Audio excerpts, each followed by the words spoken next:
अब ये मुझसे अपने पैर को छुड़ा भी नहीं सकता और इतने ताकतवर हाथी को मैंने पकड़ लिया, अभिमान हो गया। भगवान को गजेंद्र याद करने लगा, हे प्रभु अब इस संसार में मुझे बचाने के लिए कोई नहीं आएगा, क्योंकि मेरे परिवार वाले ही मुझे छोड़कर चले गए, मेरे अपने ही मुझे छोड़कर चले गए, तो और बचाने मुझे क्यों आएंगे। गिरहा हाथी को खींचकर पानी के अंदर ले जाने लगा। हाथी भगवान को याद कर रहा है और कह रहा है, हे प्रभु मेरी मदद करो। भगवान नारायण को याद करने लगे। भगवान गरुड़ पर सवार होकर हाथी की रक्षा करने के लिए विराजमान हो गए। हाथी ने सरोवर में से एक पुष्प तोड़कर प्रभु के चरणों में समर्पित किया और कहने लगा, नाम विद्यते यस्य च जन्म कर्म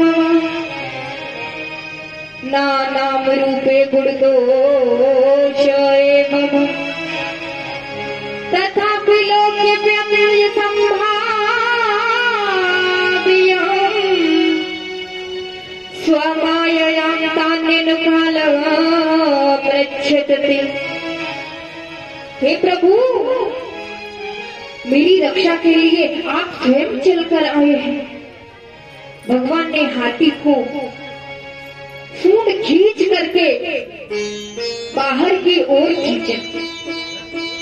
जैसे ही बाहर की ओर खींचा तो उसके साथ गिरहा भी खींचा चला आया। उसके साथ में मगरमच्छ भी खींचा चला आया। भगवान अपने चक्र से,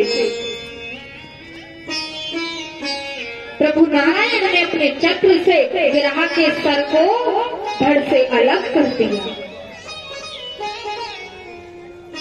बुलाया था हाथी ने, गजेंद्र ने, और उद्धार किसका कर दिया? गिरहा का, मगरमच्छ का। अब हाथी कहने लगा, प्रभु याद मैंने किया, आपको बुलाया मैंने और आपने उद्धार कर दिया। तब भगवान कहने लगे, अरे पुत्र तुम समझते नहीं हो, जो मेरे भक्त का पैर पकड़े, मेरे भक्त का पैर पकड़े, मैं सबसे पहले उसका उद्धार करता हूँ। तो हाथी तो भगवान का भक्त था, इसलिए जिसने तुम्हारा पैर पकड़ा है मैंने उसका उद्धार कर दिया। और जो मेरे भक्तों का पैर पकड़ता है ना, मैं पहले उसका उद्धार करता हूँ।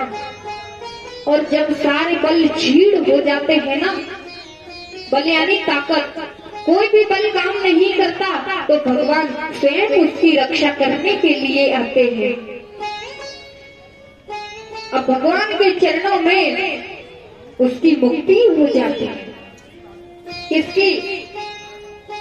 जो अपने बल को छीड़ करता है। संसार किसी की मदद नहीं करता। संसार के लोग स्वार्थी हैं, सब अपने स्वार्थ। जब कोई नहीं आता तो भगवान आते हैं और आकर के अपने भक्त की रक्षा करते हैं। इसीलिए कभी भी अपने बल का, अपनी ताकत का गलत उपयोग ना करें, किसी दुर्बल को ना सताए, किसी दुर्बल को ना सताए, किसी नादान को परेशान ना करे। सारे बल व्यक्ति के जब छीड़ हो जाते हैं ना, तो प्रभु उसकी मदद के लिए आते हैं, उसकी फिर मुक्ति हो जाती है। दुर्वासा जी एक बार भगवान नारायण के पास आए।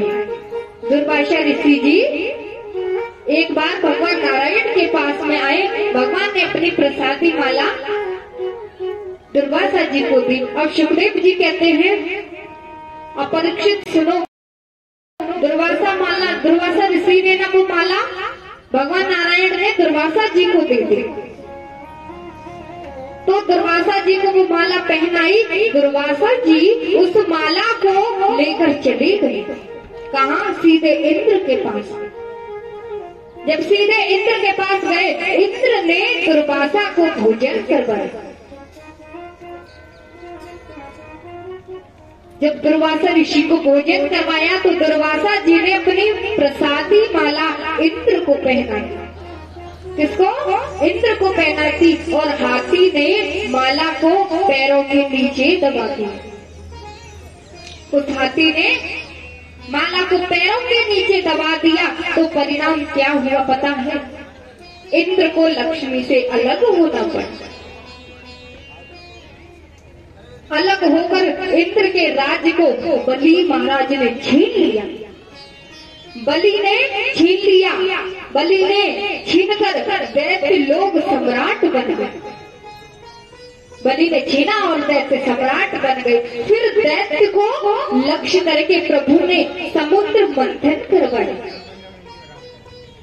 और वासुकी नाग को रस्सी बनाया और मंदराचल पर्वत को रई बनाया। क्या? रई। फिर समुद्र मंथन करवाया। तो पता है कितने प्रकार के रत्न निकले महाराज? भैया कितने प्रकार के रत्न निकले? 10 प्रकार के।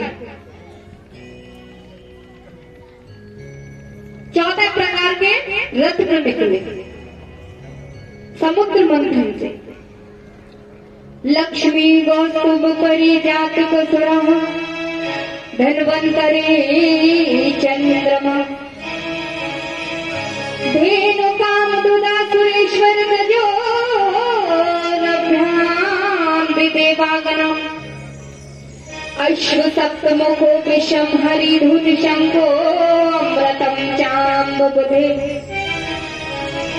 रत्नानिति चतुर्थ प्रतिदिनम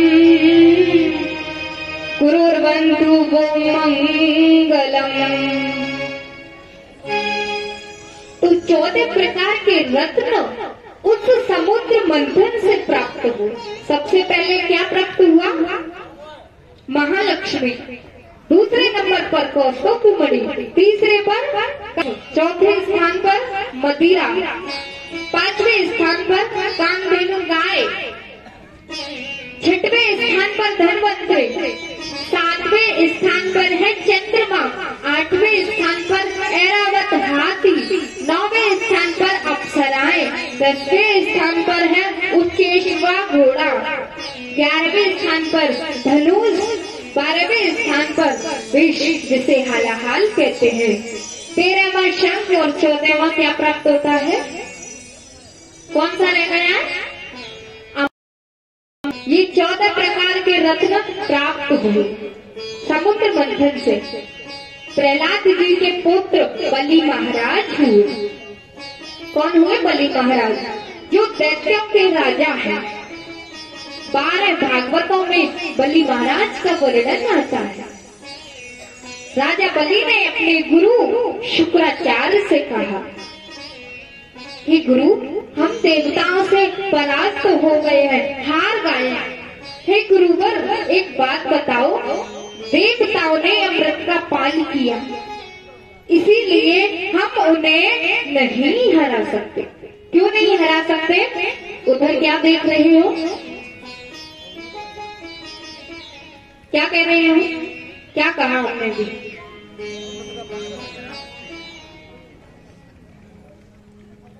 क्या कह रहे हैं? हाँ, इसीलिए क्या नहीं हो सकता? क्या हम उन्हें जीत सकते हैं? वो हमें हरा सकते हैं? ध्यान से कथा को सुनिएगा। तो शुक्राचार्य जी से कहा, हे गुरुवर, हम उन्हें नहीं हरा सकते क्योंकि उन्होंने अमृत पान किया है। शुक्राचार्य ने कहा, अमृत पान करने वाले देवताओं को हराना है तो कितनी 3 बातों का अवश्य ध्यान रखना है। अगर देवताओं को हराना है तो 3 बातों को अवश्य ध्यान रखो। पहली बात है गौ सेवा। गौ सेवा, गौ सेवा कैसी होनी चाहिए? गौ सेवा कौन कौन करता है? कौन कौन करते हैं? हाथ खड़ा कीजिए। गौ सेवा करनी चाहिए। और जितनी भी जो गैया होती है ना वो हमारी माता होती है। गौ हत्या बंद करना चाहिए, बंद करवानी चाहिए। और हमारे सामने ये अत्याचार हो रहा है तो हमें रोकना चाहिए, क्योंकि ये गाय तो हमारे भारत की शान होती है। क्या होती है? तो गाय सेवा करनी चाहिए ना। और सबसे ज्यादा गौ हत्या रोकनी चाहिए, क्योंकि गाय माता से हमें बहुत कुछ मिलता है, बहुत कुछ। क्योंकि शान है जो पूरे भारत की, शान नहीं घटने देंगे। शान है जो पूरे भारत की, शान नहीं घटने देंगे। सर कट जाए देश अपने, गाय नहीं कटने देंगे। शान है जो पूरे भारत की, शान नहीं घटने देंगे। सर कट जाए देश अपने, गाय नहीं कटने देंगे। शान है पूरे भारत की, शान नहीं घटने।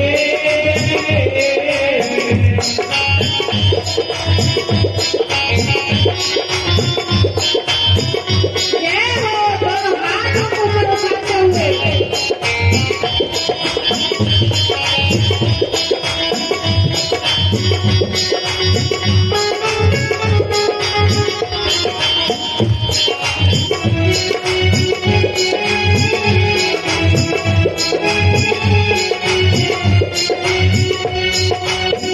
एक धरती एक गंगा, एक गैया कहलाई है। एक गैया कहलाई है, एक गैया कहलाई है। कर देखो उधर स्वर्ग से आई है। ऊपर स्वर्ग से आई है, ऊपर स्वर्ग से आई है। दूध पिए हिंदू और मुस्लिम, दूध पिए हिंदू और मुस्लिम, सिख और ईसाई है। हत्यारों से हम गैया का सफल है। आइए, ये नगला कमाल से कुछ कॉमर साहब आए हैं जो व्यास जी का स्वागत करेंगे। और कॉमर साहब के लिए जोरदार एक बार तालियों का स्वागत करेंगे आप भी, क्योंकि जो ठाकुर का स्वागत करते हैं उनका कब स्वागत करते हैं। इनकी तरफ से शिव कुमार सनोप शिव सिंह नगला, इतना भी गुड़ लगेगा वो यहाँ दान में दिया जाएगा।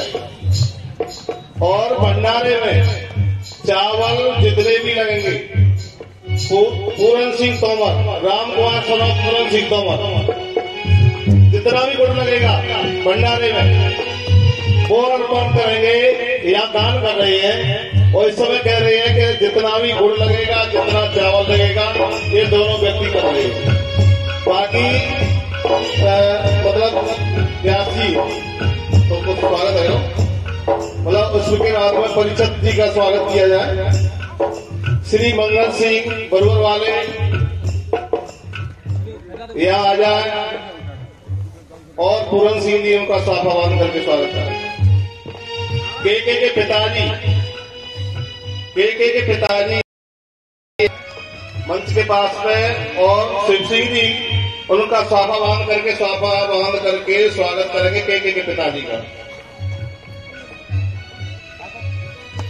परिषद के पूरन सिंह तुम बांधो ना। सुखवीर सिंह तोमर, अरे मंगल सिंह जी आ जाओ ना। अरे बड़े बूढ़े तब आ जाओ, कितने तो चल रहे थे।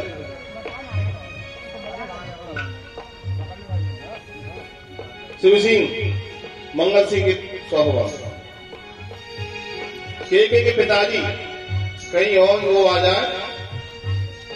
के पिताजी जहाँ कहीं बैठे हो वहाँ यहाँ आ जाए। मैं पूजन करा रहा हूँ। पूरन सिंह के पिताजी को बुलाओ और उनका सभावाद करके स्वागत करो। कहाँ है? अरे तो आवाज सुन रहे तो आ जाए। सुखवीर सिंह तोमर आ जाए भैया। अचल सिंह गढ़ी तार